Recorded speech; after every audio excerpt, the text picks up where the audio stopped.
All right, and welcome back to the forecast card. Pretty solid day. 5-2 against the spread. 2-0 in March Madness. First four games. The two games out of the four that I did end up betting. The lot coming through was Xavier. Pretty sweaty down the stretch. I kind of expected them to come back, but it was kind of scary how well Texas was shooting the three ball compared to Xavier. I think Xavier had almost twice the amount of attempts, but Tennessee was shooting like 50% from three. Luckily, ends up balancing out. Xavier locks back in, ends up winning this game by 6. Mount St. Mary's, basically none.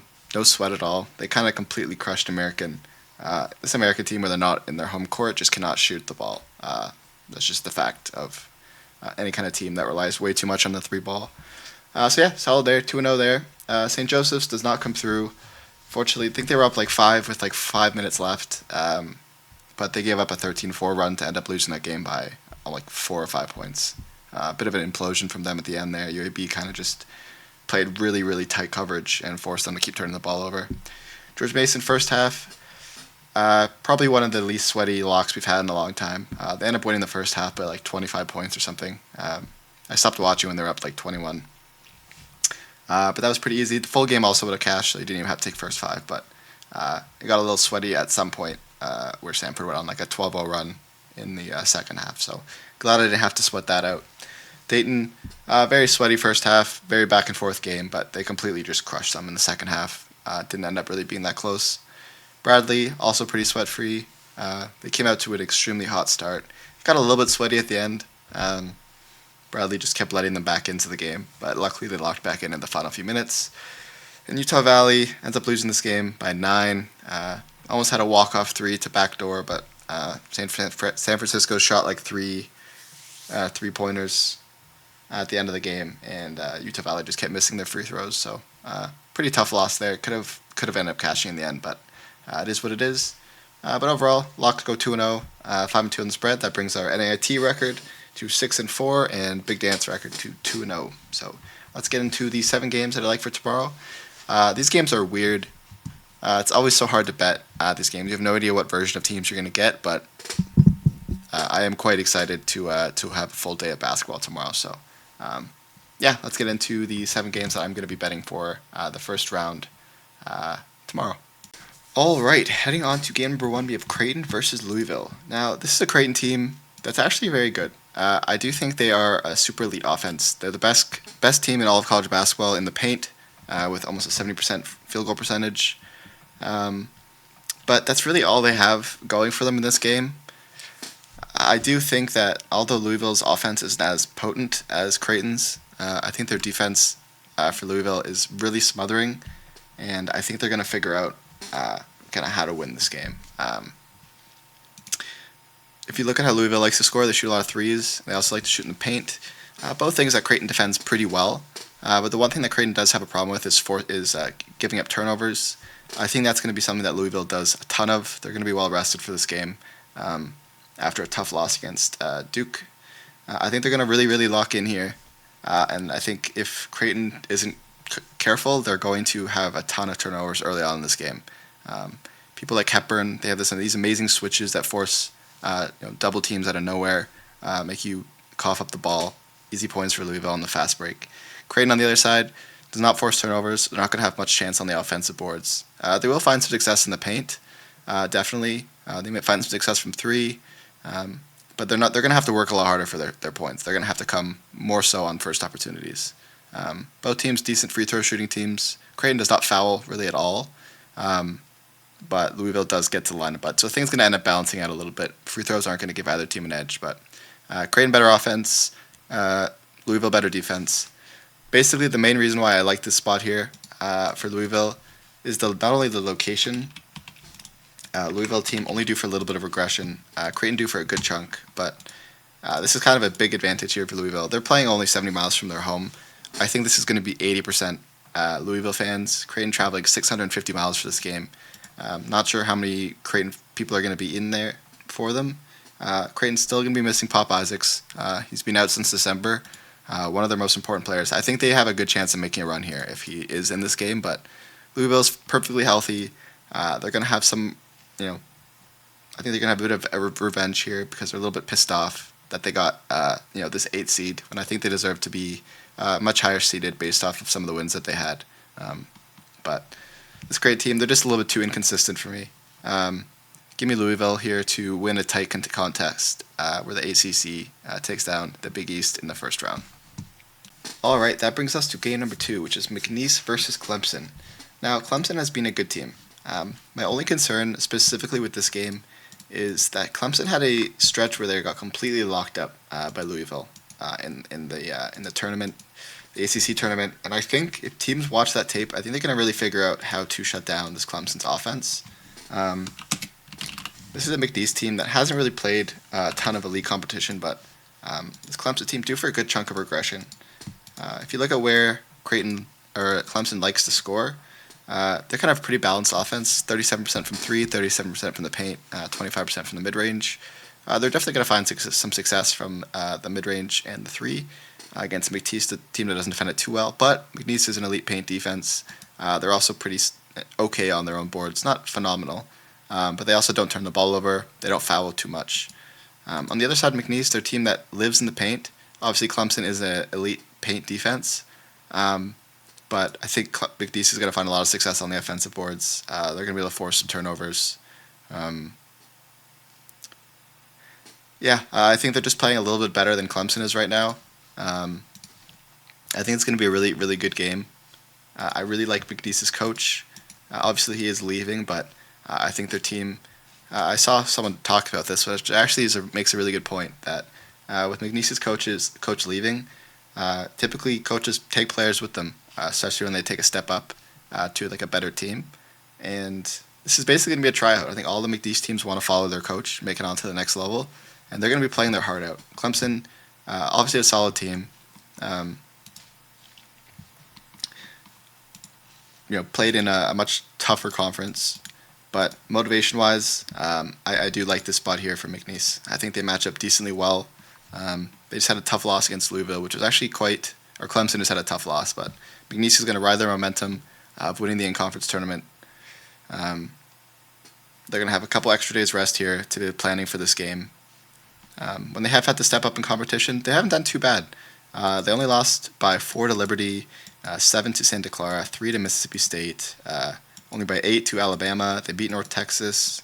They're a team that when they're playing elite teams, they actually show up.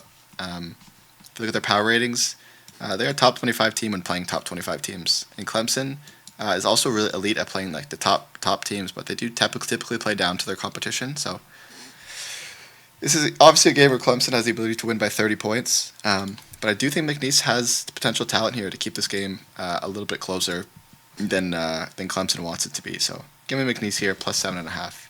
All right, and that brings us to our lock of the day.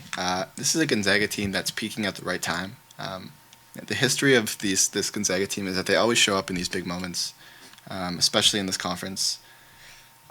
I don't fully believe in this Georgia team. They played a little bit better to end off the year, and they're one of the best teams on the offensive glass, just behind Texas A&M, which is probably where they're going to have to score a lot of their points, because Gonzaga, I guess their stats kind of show that they've been really bad defensively, but I genuinely believe they've been kind of locking in more so at the end of the season.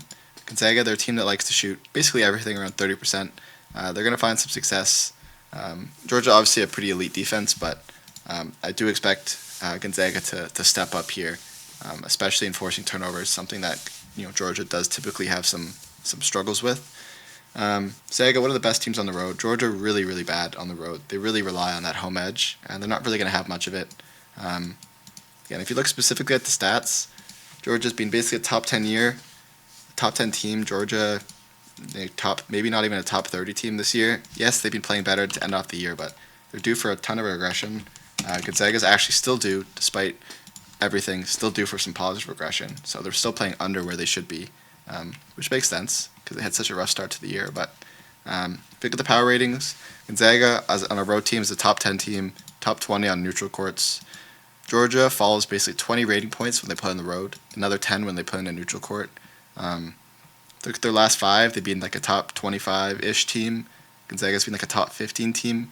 And Gonzaga's really good against elite competition. They're the 7th best against top 25 teams. Georgia, barely a top 50 team against elite teams. So I think Gonzaga here is just peaking again at the very right time. Both these teams are going to be traveling pretty far, so I'm not really sure if there's going to be much of a home game. Both teams are going to be super healthy for this game, but yeah, I don't trust this Gonzaga team when they're not playing on their home court, and I think Gonzaga just has the more talented squad coming from the West Coast. So, yeah, give me Gonzaga -6.5. This is my favorite game for tomorrow. All right, heading on to game number 4, we have Wofford versus Tennessee. This is a weird one because Tennessee has been a really underwhelming team, especially offensively. But I think they're due to have a really elite game. Obviously, Wofford finished off the year playing incredibly well. They're one of the best teams when playing on the road, or I guess on a neutral court in this setting. But this is a really tough matchup for them offensively. They're a team that shoots 50% of their shots from 3 against a Tennessee team that's still ranked 3rd best in college basketball defending the 3. They shoot 40% from the paint. This is a Tennessee team that defends the paint highest best, number 1 in college basketball. It's a Wofford team that relies a lot on getting offensive boards. You're playing against a Tennessee team that's ranked 2nd in limiting your offensive board opportunities. Tennessee has played a much harder schedule. It's been a top 10 team, top 5 team all year. They looked a little bit shaky to end off the year, but I think they're going to really want to, break off that rust and prove that their offense really isn't that bad. Wofford, really bad defensive team. Tennessee offense really isn't as good as it should be, but they're still 20th or 17th best in college basketball in offense efficiency. I think people disrespect this Tennessee offense too much, mostly because I think they play a really slow pace, so their totals, points they score is typically a lot lower. But yeah, I think this is going to be a really tough spot for Wofford. Again, Tennessee due for a little bit of regression, but one of the stats that really jumped out to me is that Wofford, they're actually pretty good against most teams, but they're ranked 351st in college basketball against top 25 teams. Tennessee, when playing these teams outside the top 100, get kind of absolutely crushed. And this is a tournament. It's not like Tennessee was playing a bad team and then benched their starters really early on. I think they're going to play this game hard. You can't really slow down in this tournament. You want to kind of keep that pace up until you end up eventually losing or winning it. This Wofford team hasn't really played much hard competition. They played Duke. They lost by 51, which is probably why their stats are so terrible when it comes to top 25 teams, because that's the only top 25 team they played. But again, look at any team that's basically close to a top 100. They lost to Chattanooga. They lost to Samford by 16 points, a team that just got crushed. They lost to Chattanooga by 9. They lost to Samford by 8. Lost to Furman by 3. They lost to Lipscomb by 9. Again, any team in the top 100, they seem to fall to. Now you're getting this Wofford team hasn't played for over 10 days. They're going to be ice cold against a Tennessee team coming off a tough loss against Florida, but they still played a pretty competitive game there. And I think they're going to be super motivated. On paper, Wofford has covered this number 3 times in the last 20 years when they have played. Most recently in 2023, where they lost by 21, the 31.5 spread. This spread seems a lot more feasible, in my opinion. Both teams are fully healthy, and I think Tennessee is just going to want to come out of this game with a vengeance. I don't think this Wofford team is really that great, and I think Tennessee just will be locked in for this game. So give me Tennessee -18. I know I've taken them on the spread before, and they fucked me many times, but I think this line, the fact that these two teams play so slow and the line is still this heavy, makes me think that the books want us to take Tennessee. So give me Tennessee -18 in game number 4. All right, that brings us to our second underdog, Yale versus Texas A&M. I still think this Texas A&M cannot shoot the ball. Obviously, they were basically the worst offensive team this year in the SEC. Obviously, they played a tough schedule, but this team cannot shoot the ball. They definitely rely on offensive boards to get any offense going. And this is a Yale team that's still pretty good. They're ranked 29th in college basketball on their own glass. Texas A&M, a team that relies on forcing steals. Yale does not turn the ball over much. They're elite near basket defense, really good mid-range defense, solid three-point defense. And one thing that Texas A&M does a lot is they get a lot of free throws, but they suck at shooting free throws. They shoot sub 70%, which is terrible. Yeah, Texas A&M, again, a team that relies really heavily on playing at home. On the road, they've played significantly worse. Now we're getting a Yale team that matches up in size. And Yale's a team that can shoot the 3 ball, ranked 34th in college basketball from the 3. I think that's going to be their game plan here, is to play really solid defense. and shoot the three ball. Texas A&M has struggled at defending the three all year, ranked 100th in three-point defense. They're elite defending everything else. But I think Yale's going to get free throws. They're going to get some threes off. They're probably going to get a few turnovers. I think both teams are going to struggle on the offensive glass, but I just don't trust this Texas A&M team. Furthermore, Texas A&M due for a ton of regression, and to be due for that much regression while still being one of the worst offenses is pretty embarrassing. Obviously, there's a chance that they could just dominate this game because they are on paper the more talented squad. But this game can be a tough travel spot for Yale. 1,600 miles away, but they're going to have already been there for a few days to practice, get accustomed to the time zone and whatnot. Texas A&M also traveling 800 miles. They're 1-3 when traveling that far this year. They clearly are a team that doesn't really like to travel. As I said, they're not really a good road team. At home, they're top 20. When they hit the road, they're top 30. Yale is technically also a much worse road team, but they've been playing slightly better on the neutral court, the second best Ivy team on the neutral court, the number one best Ivy League team in the away. They kind of regressed a bit to end off the year, but against top 25 teams, it's the type of team that they play the best against. They really do love to play against tougher competition. Same with Texas A&M. Against this kind of level of competition, they have struggled a bit more. So I think this is a game where Yale has the bodies, they have the good coach, they've kind of made a decent run in the most recent years in this tournament. I think they keep this game close enough, if not have potential to upset Texas A&M outright. So give me Yale +8 in this game. All right, that brings us to game number 6, which is Utah State versus UCLA. Now, UCLA is a good team. Don't get me wrong, but I think their defense is bad where it matters, and I just don't trust this UCLA team when they're not playing in California. This game is going to be basically on the East Coast. And again, they just play way, way worse when they're not playing on the West Coast. That's just a fact. UCLA, they're a team that likes to shoot a lot of mid-range. They're probably going to find success offensively. I don't think anyone really looks at Utah State as being an elite defensive team. But the things that they are elite at is they don't turn the ball over a lot, ranked 58th in college basketball. And they're really good on their own boards, ranked 81st in college basketball. They do foul a decent amount, but UCLA, again, really bad free throw shooting team. On the other side of the ball, Utah State is going to dominate the offensive boards, 13th best in college basketball. They're going to get plenty of turnovers, 9th best in points off steals against a UCLA team that is decent, but they do turn the ball over a decent amount. Utah State, they dominate the paint. That's where they shoot 44% of their shots. UCLA is what they can't defend the paint. They're ranked almost outside the top 200 in defending the paint. And Utah State shoots a lot of threes. UCLA outside the top 100 in defending the three. I think this is a great matchup for this Utah State team. I think they're getting a bit disrespected because they're coming out of the Mountain West. But UCLA, both these teams do for a little bit of regression, not any significant amounts. When you look at kind of the power ratings of these two teams, when Utah State hits the road, UCLA hits the road, they fall 20 rating points. You could say similarly to Utah State, but I think the drop in total points is like 4 or 5 more in value. When UCLA hits the road. To finish off the year, they've been kind of mid. I'm only kind of stressed that Utah State hasn't really done well when stepping up in competition. But again, I think that kind of balances out here with this UCLA team kind of being awkward. They just lost their only game on the neutral court. Both these teams kind of had early exits. Probably had a lot of time to sit on those losses.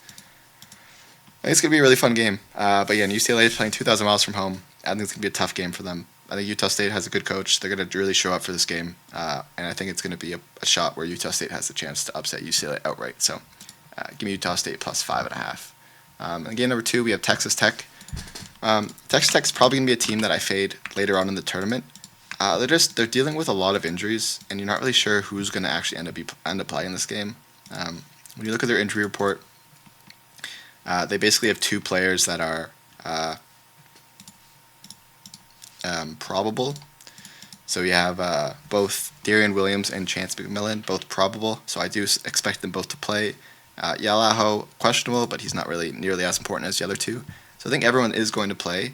They have been playing with, I guess, a smaller rotation of players, playing with only 7 to 8 players, which is kind of why I want to fade them later on. I think both these players will be well rested enough to play a full 38 minutes each.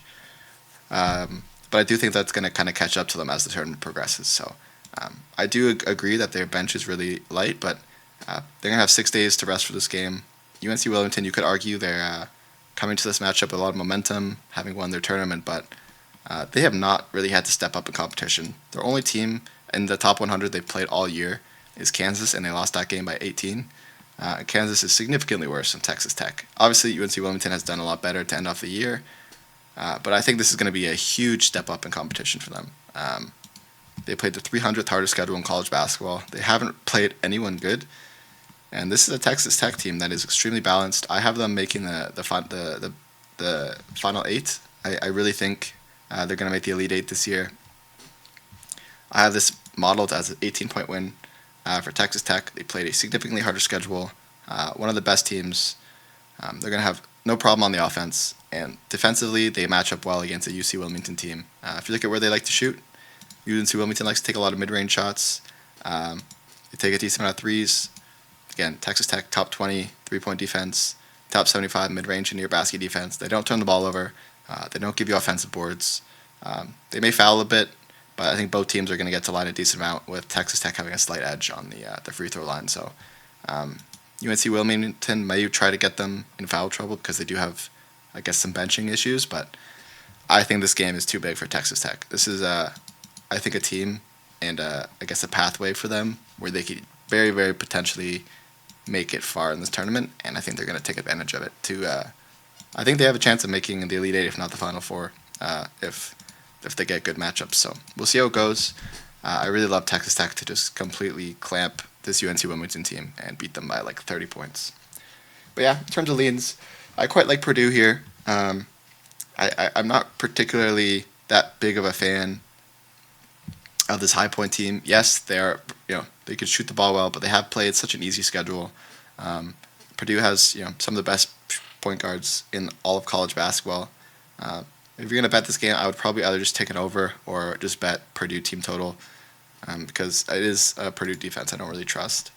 Wisconsin, you never know what you're going to get with Wisconsin, but they're going to be well rested for this game. Their most recent game, I think people are thinking they're washed after only putting up 53 points against Michigan, but that was like 4 games back to back. They were exhausted.